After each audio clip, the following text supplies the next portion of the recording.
listener production. Welcome to the Motorsport Brief. It's Thursday, the 14th of September 2023. Couple of big events in our part of the world this weekend, with the first of the Supercars Enduros, the Sandown 500, and the Singapore Grand Prix for Formula One. Round 15 of 22 for the F1 season.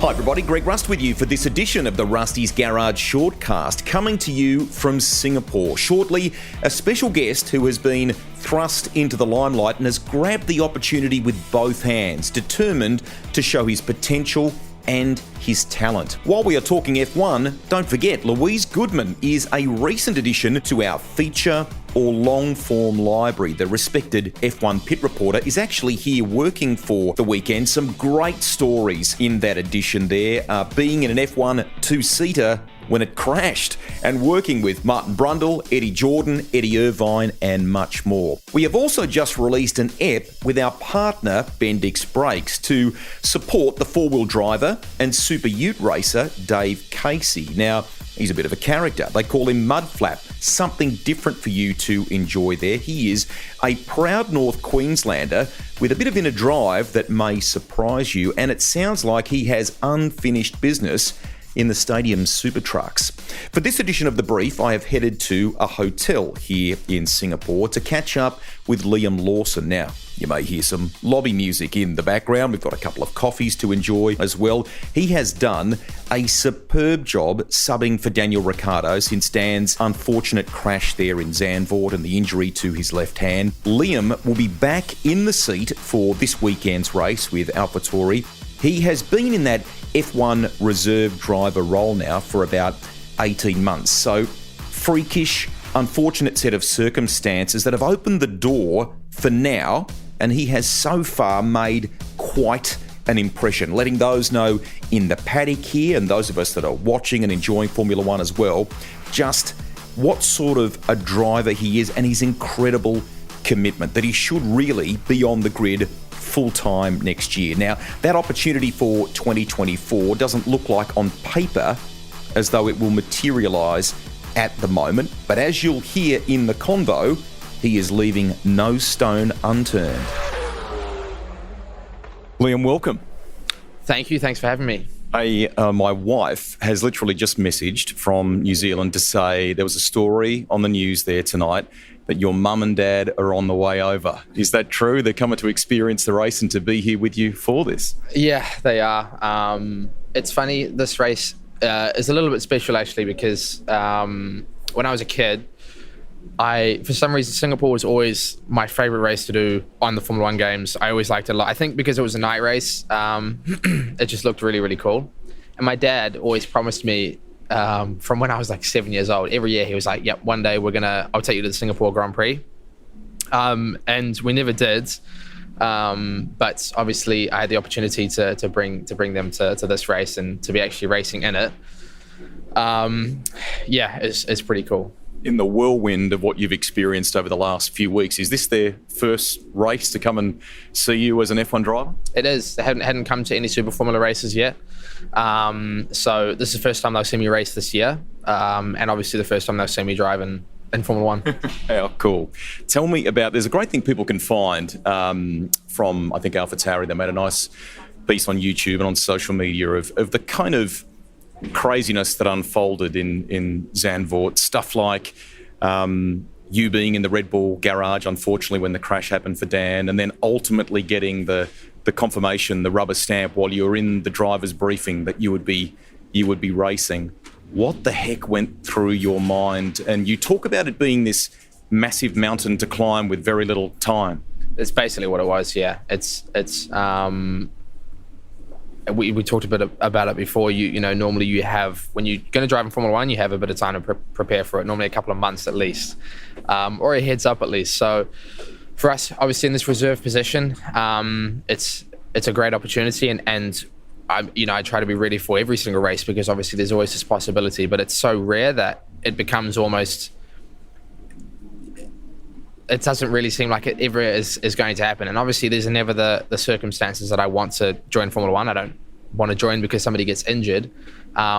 And obviously, in an ideal world, you get to prepare for the season. But when that opportunity comes, you have to take it. And for me, it came in Zandvoort. So it was honestly, I went through probably 2 hours of, a lot of anxiety, a lot of stress. And then it was just basically the settling in the reality of, basically I have to do this, I have to make the most of it and do it in the best way I can. And then there was just so much work that anything else sort of just got put aside, and it was just focused on working and trying to be prepared for it, which, to be honest, wasn't such a bad thing. The way it panned out, ultimately, knowing the last-minute nature of it, knowing kind of the tough run that they've had with that car so far this year, I mean, it actually was pretty impressive debut, mate. Do you feel like that on balance? I know you would have loved points or something, okay, but... Yeah, I think that's it. I think we're targeting points, and I think it was a decent race, but... you can always look back at it and basically look at things you could have done better. In what way? In what area? Well, I think for Zandvoort, we lost like 30 seconds at the start with pit stops. We had a penalty because of the pit stop. I got stacked as well. So we lost this massive chunk of time. And at the time, I didn't care. I just wanted to get out and just do some laps. I didn't care that we were basically put down the back of the field. But I think just those things, looking back, in the end, we had the red flag and it helped us recover to 13th. And it's like, oh, wow, if we hadn't had all that stuff happen, maybe we could have been in the points. And the same thing with Monza, to be that close to points and miss out. But like I said, you can always look back on stuff that you could have done better. Can you see potential in this car? Is it getting better? For sure. I think we are moving in the right direction, especially now. I think in the future there's going to be more, hopefully, collaboration with Red Bull as much as we can, and I think even in Monza, from where we were on Friday to where we were on Saturday was a big step. We actually weren't very confident on Friday, and then made a big step overnight, and it made a big difference. So if we can keep doing that, obviously Singapore is a very unique circuit, but yeah, I think there's definitely potential. And I think Yuki as well has been he's got points this year, but he's also been so close to points so many times, P11s all the time. So there's definitely potential, yeah. Geordie Peters, who works for Motorsport New Zealand, reminded me that you and Yuki go back quite a ways, mate, with what was the Toyota Racing Series in New Zealand and so on. Has it been nice to... I mean, you've probably kept in touch anyway, but to now be working as teammates? It actually has, because I think once you're in F1, you just get immersed in this world, and it's very hard to... have time or have any, really time to do anything else like you used to. So growing up in Formula, we raced each other in Formula 3. We did the Toyota Racing Series, and we spent a lot of time together. And obviously he went to Formula 1 quite early, and then he moved away. And I think you just, you get immersed in this world, and that's really your only focus. So yeah, it's quite cool to obviously now he's effectively, I guess, team leader, and it's been great. He's been helpful. It's been good to learn off how he drives the car, because at the moment, obviously, I just need all the help I can get. Are you going about it differently to him, or are you both kind of heading down a similar path?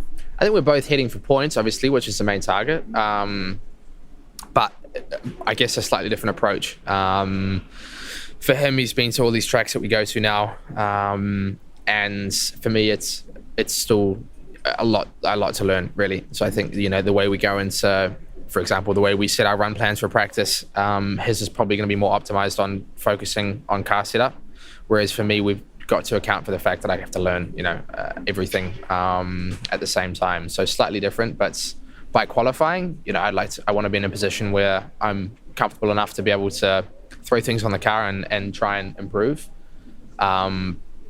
And obviously, fortunately, with Formula 1, you have quite a lot of practice time, which is good. It's what I need. Has Daniel, there's been some chat that Daniel's been kind of helpful with little bits of advice or whatever. Has there been a bit of contact while he's on the road to recovery?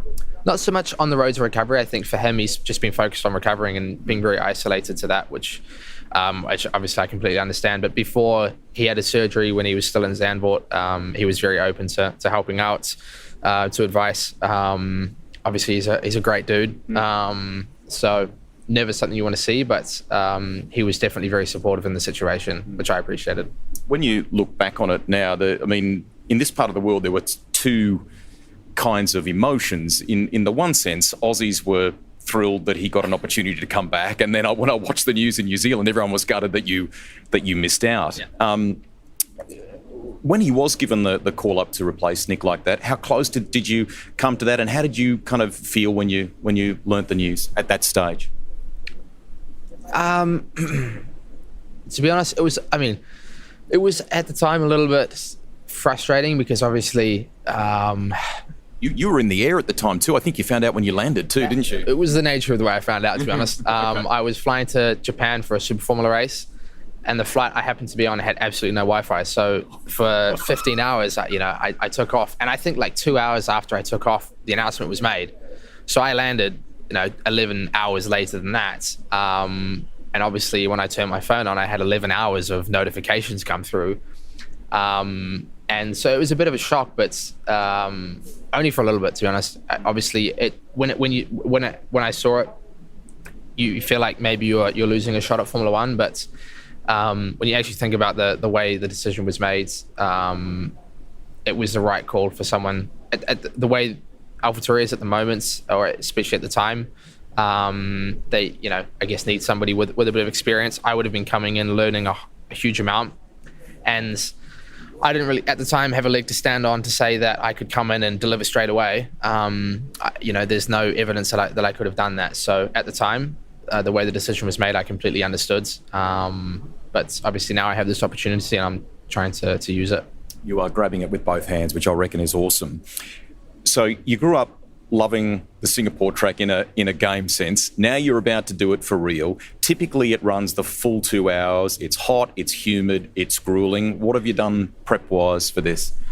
Yeah, it's going to be a tough one. The biggest thing is whenever you step into a new car, especially a Formula One car, when you're not completely comfortable, the way you naturally drive is a little bit more tense, and you just end up using more energy than what you should. I guess if you can imagine how Max drives, somebody who's been in that car for a long time, he's super, super comfortable. He's completely free when he drives. Whereas for me, I'm probably having to think about quite a lot more than I'd ideally like to be, and you end up driving a bit more tense. So the races, Monza was pretty physical, and I'm obviously expecting this place to be. So mainly the heat. We did a lot of heat training last week, especially. What does that entail? So my trainer has a gym, and then he's got like a little clinic room next to the gym, which he can heat up. So basically, heat chamber stuff, basically high intensity work in really hot, humid conditions. Basically getting used to being extremely uncomfortable. So wearing lots of clothing, sweating out. Obviously, all you want to do is take off clothes when you like that. But just basically, trying to be as uncomfortable as possible. So that side of it's been cool to do, but obviously just pretty hard. But it's going to be needed. This place is going to be extremely physical. We'll take a quick break. You are listening to the Motorsport Brief here with Liam Lawson on Rusty's Garage. We're back, coming to you from Singapore for this special edition of the Rusty's Garage shortcast with AlphaTauri's Liam Lawson. Working with the engineering team there at AlphaTauri, what are you expecting of the car here relative to some of the other venues that we've been to, be it Zandvoort, Monza, whatever? This is very different, street track, obviously. Do you think the car might be pretty reasonable? Well, I mean, we do obviously simulator work for each race, and the simulator work we did was pretty positive, but it's super hard to sell. In Formula One, whenever you're moving forward, everybody else is moving forward as well. Everyone's developing, and even if you come to a race with an upgrade or with potential, other teams are also making that step forward. So that's what's really tough about the situation. But I think the first thing is for me is to get my head around the track, and then if I'm comfortable enough, then we'll see what sort of speed we have. But I'm hoping so. Obviously, I'm hoping to be close to the points. The general media might sort of say, what's he been doing this year? What's this Japanese super formula thing? But ironically, they're a faster, kind of more powerful machine. There are benefits to you actually going off and doing this, even though some might have expected you to perhaps stay in the tiered structure of F2 beneath Formula One. It's been so good to do. Has it? Yeah, this year. To do Super Formula this year has been, it's honestly been exactly, for the situation I've just been thrown in, it's been exactly what I needed to do. And had I done another season of Formula 2, there's no way I would have been this feeling that, obviously you can only feel so ready for a situation like this, but I wouldn't be this ready. For sure, I think right now there's a big step from F2 to F1, and the Super Formula for me has really bridged that gap. As you say, the car's a lot faster, so it's closer to Formula 1 than it is to Formula 2, especially when it comes to the setup of the car and how important it is. The regulations are more open, so the teams are actually developing the cars within regulations, obviously, but they're developing and definitely for us as drivers to be a part of that and to learn exactly what they're doing, especially with the aero side. I mean, Formula 1 is so much about aerodynamics. To really learn about that has been really, really good. A lot more you can change with setup on the go as well. So, mechanically, it's just been really good for me to learn that and it's helped give me a lot more of an understanding of Formula 1 as well.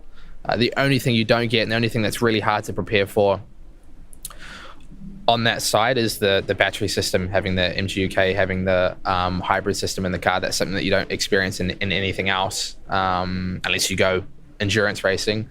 So that's the only thing that's, really you have to learn when you go to Formula 1. Sport goes from here to Japan, to Suzuka. Be nice to think you would get the opportunity potentially to go there. I don't know if that's been okayed yet or where that is all at. Daniel was talking at one point about perhaps targeting a return at Doha, which means that you could potentially drive the AlphaTauri at Suzuka. Given the miles you've had there this year, that would hopefully be a nice thing if it came to pass.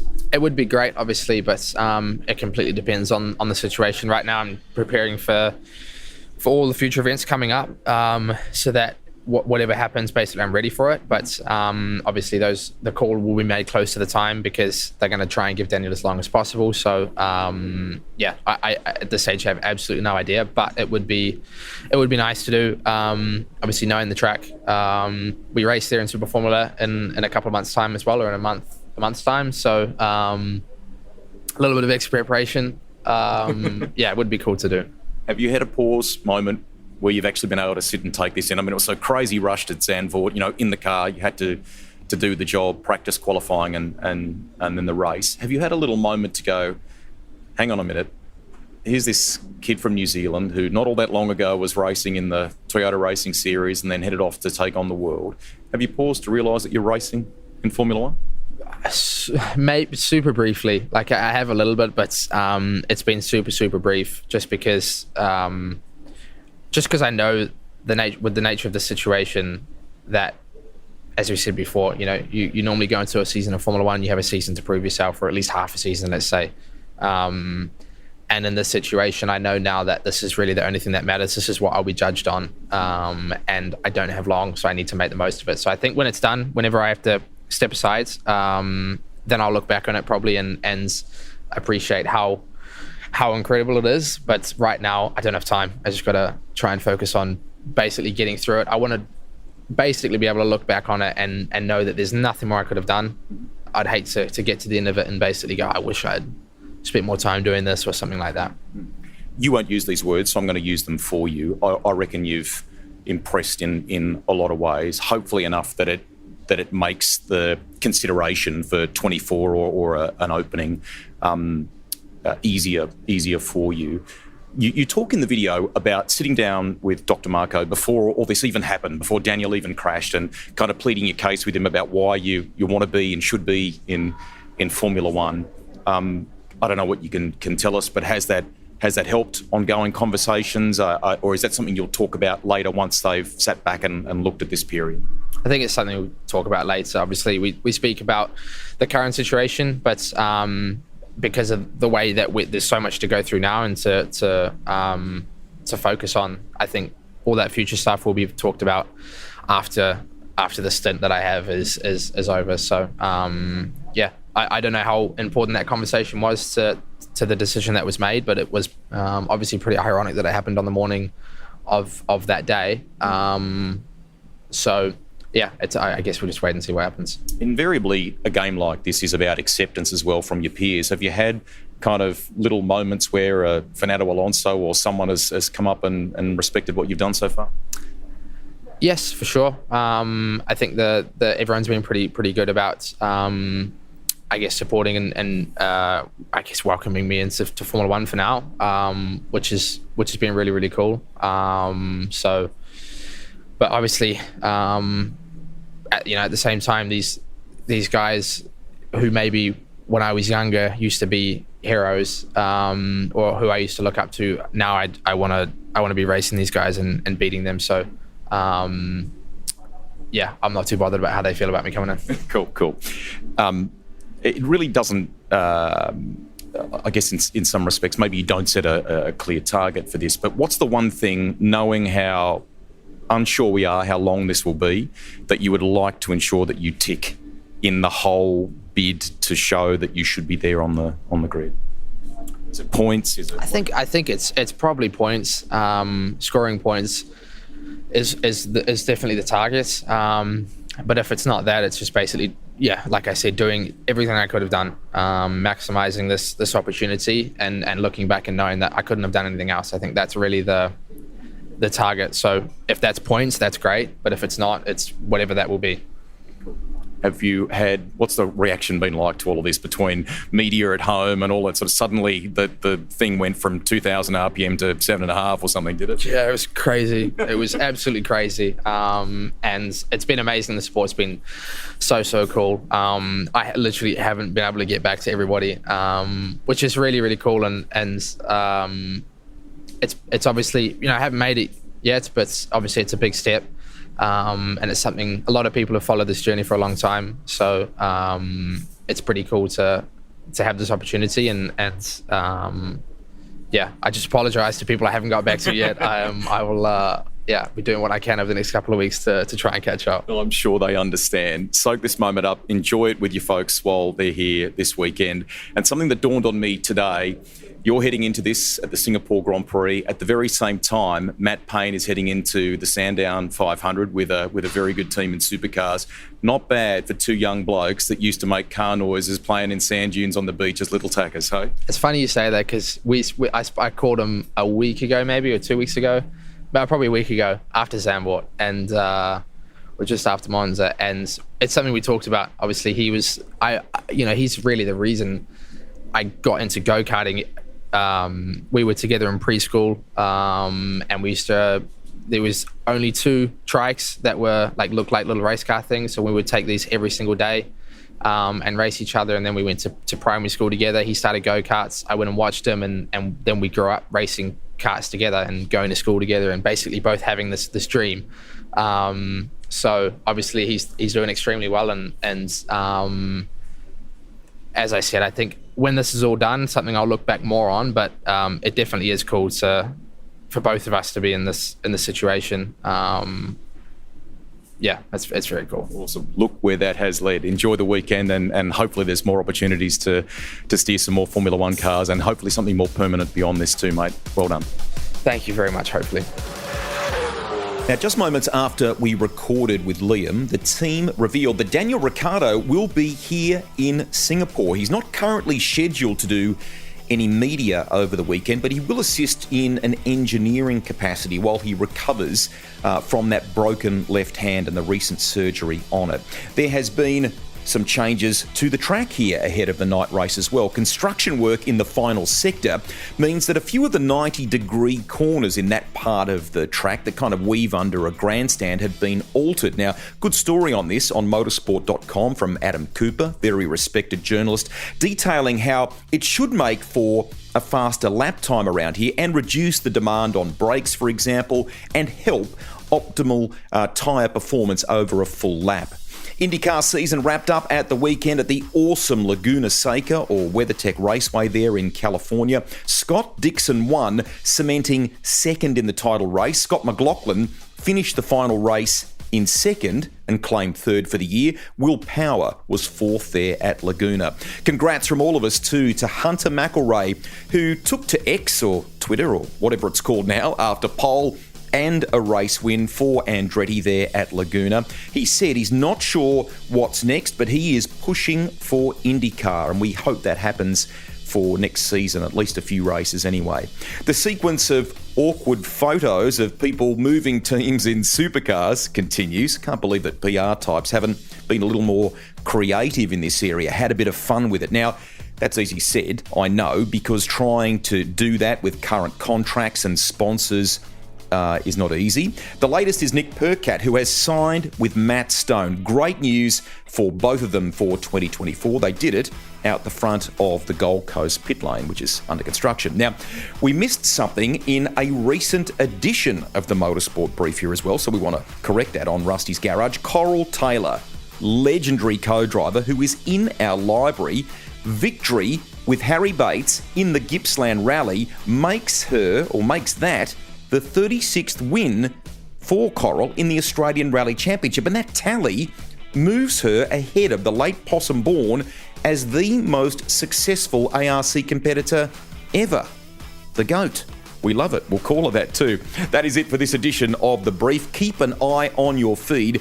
We may have a little special bonus episode for you in the next 24 hours here from Singapore. And I know if that comes off that you will enjoy it. I'm Greg Rust. We'll catch you tomorrow, everyone. Bye for now.